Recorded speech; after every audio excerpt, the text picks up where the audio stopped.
Hay algo que pasa cuando escuchamos que existe un video prohibido. Automáticamente queremos verlo. No importa si es real o no. No importa si alguien ya dijo que probablemente es falso. Si alguien menciona que hubo una transmisión que nadie pudo explicar, un videojuego que parecía estar maldito o un episodio antiguo que fue ocultado por ser demasiado perturbador. Y eso es exactamente lo que une los tres casos de los que vamos a hablar hoy.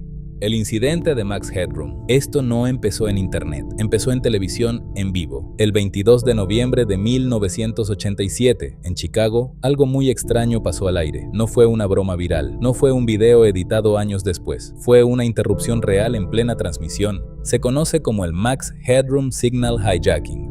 Durante el noticiero deportivo del canal WGNTV, la señal se cortó de repente. En pantalla apareció una persona con una máscara del personaje Max Headroom. Estaba frente a un fondo metálico en movimiento. No se entendía bien el audio, solo imagen rara, fuera de lugar. Duró unos segundos y los técnicos lograron recuperar la transmisión.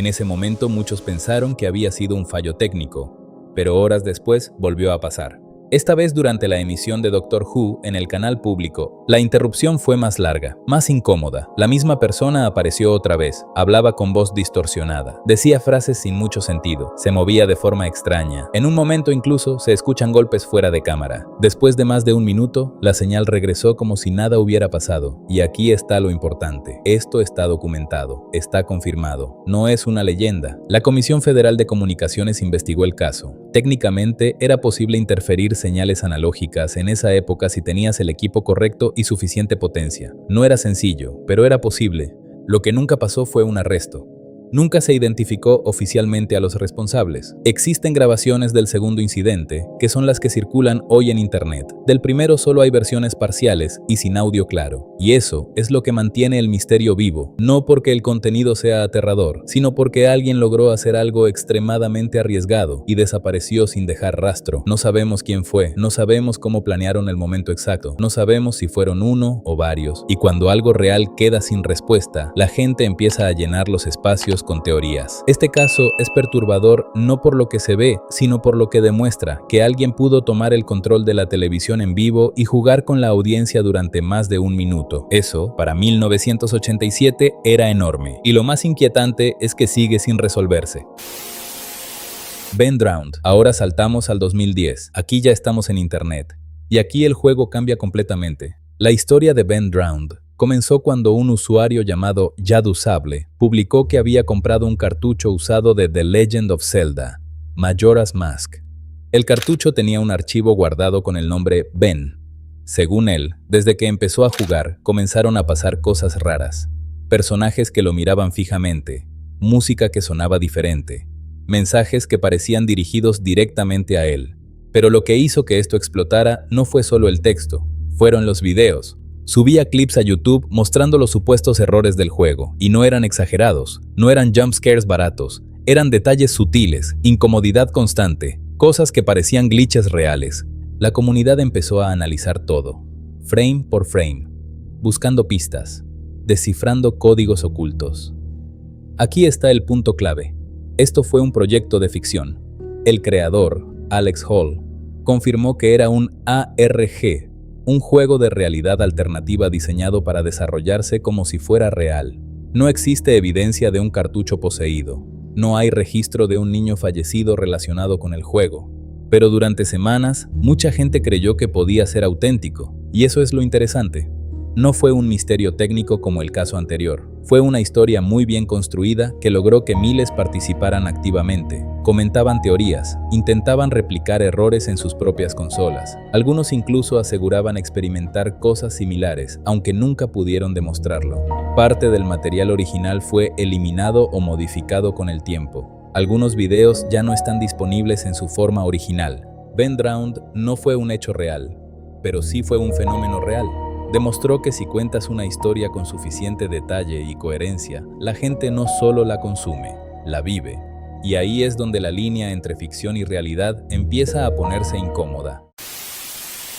Hay algo que siempre funciona en Internet, suicidmouse.avi.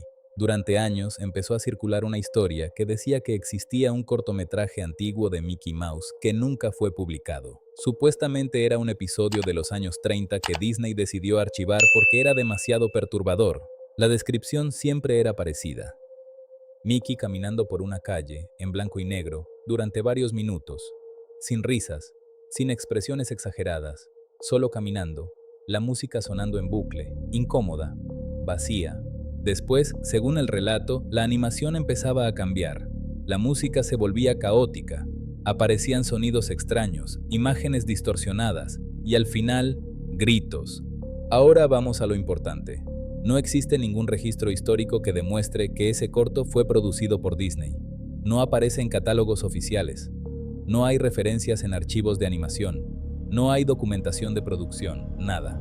Lo que sí existe son recreaciones hechas por usuarios muchos años después, inspiradas en la creepypasta original. Esos son los videos que la mayoría vio en YouTube. No son material perdido de los años 30. Son creaciones modernas que imitan ese estilo antiguo. Entonces la pregunta es, ¿por qué tanta gente juraba que era real? Porque jugaba con algo muy potente, la nostalgia. Mickey Mouse es un personaje asociado con infancia, seguridad, algo familiar. Cuando alguien dice que existe una versión prohibida o oculta, automáticamente activa la curiosidad. Y en Internet, cuando suficientes personas repiten una historia, empieza a sentirse auténtica. Hubo foros donde usuarios aseguraban haber visto la versión completa. Otros decían que conocían a alguien que tenía una copia en VHS, pero nunca apareció una prueba verificable. Nunca. Y eso es lo que lo hace interesante. No porque sea real, sino porque demuestra lo fácil que es que una historia bien contada se convierta en algo que miles creen haber visto. Si el primer caso fue un hecho real sin resolver y el segundo fue ficción presentada como experiencia real, este es diferente. Aquí nunca hubo nada que perder, pero aún así, la gente lo buscó como si existiera. Y eso dice mucho más sobre nosotros que sobre el supuesto video. En el rincón más oscuro del Internet de los años 2000, nació el mito de Dead Bart. Se dice que durante la turbulenta primera temporada de Los Simpson, existió un episodio marcado con el código 7G06, que Matt Groening intentó borrar de la historia para siempre. El relato nos sumerge en un vuelo familiar donde, tras un arrebato de ira inusual, Bart Simpson rompe la ventana del avión y cae hacia una muerte definitiva. Lo perturbador no reside en el acto, sino en el tratamiento visual del cadáver. Un diseño hiperrealista, despojado de toda estética caricaturesca, que parece una fotografía forense filtrada en la animación. La segunda mitad del episodio es un vacío narrativo donde Homer, Marge y Lisa lloran durante 10 minutos, utilizando un audio que supuestamente captura el dolor real de personas en duelo. El cierre nos traslada a un cementerio infinito, donde las lápidas muestran los nombres y fechas exactas de muerte de cada estrella invitada de la serie, incluyendo premoniciones de celebridades que aún estaban vivas. Dead Bart no es solo una leyenda urbana, es el reflejo de nuestra angustia colectiva ante la posibilidad de que la seguridad de nuestra infancia sea una ilusión que puede desmoronarse con el parpadeo de una cinta magnética dañada.